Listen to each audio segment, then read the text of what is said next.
I'm about half a mile from the runway here. It's in this direction through the trees here, and look down here. Debris twisted and torn apart, fuselage from the Tupolev 154. And up here, across the road, take a look, is the direction the plane was coming in. Over this way, coming in across this road here. And this is where it begins to hit the tops of the trees again.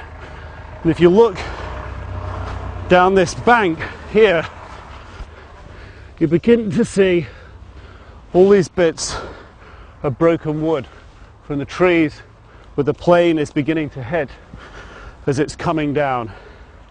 Here's another bit of torn fuselage on the ground, and already some flowers being laid here. And if you look over here, larger bits of aircraft lying around in the field, and already people, reporters picking through it. You can see through the trees here, police as well trying to secure the site, and the large tail fin of the aircraft.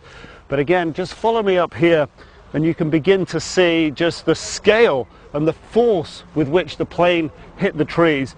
And of course, not only the Polish president on board this aircraft, but some of Poland's most influential figures were on board the plane. The First Lady, Maria Kaczynski, was traveling with her husband.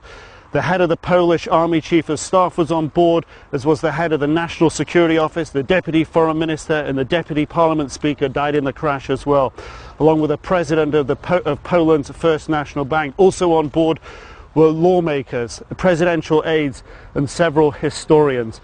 But this is the size of some of the debris here, and this seems to be apart from a wing. You can see that the force of the crash has just broken it away, sheared away from these large mounts.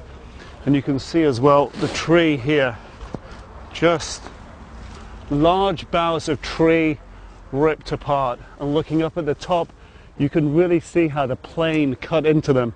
And what the investigators are going to focus on are the black box recorders. They say they're still looking at the possibility of human error, the possibility of bad weather. Of course, it's clear visibility now, but when the crash happened 24 hours ago, it was thick fog. And they're also saying there's the possibility that it could have been mechanical errors. They're not ruling out any of those things right now. The bodies have been removed from the site here, most of them already taken to Moscow for identification.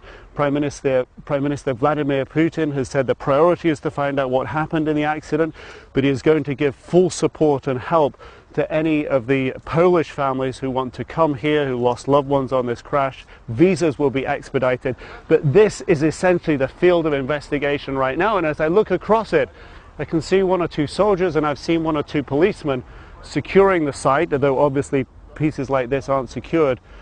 But there doesn't seem to be a lot of forensic examination, at least in this area, going on, which really gives the indication they're looking at the black box, they're looking and re-examining what the air traffic controllers talked about, the warnings that they gave the aircraft, that it was too low, moving too wide. But clearly this point we're standing at here, where the plane came down, half a mile short of the runway that's down through the trees there. Nick Robertson, CNN, outside Smolensk Airfield, Russia.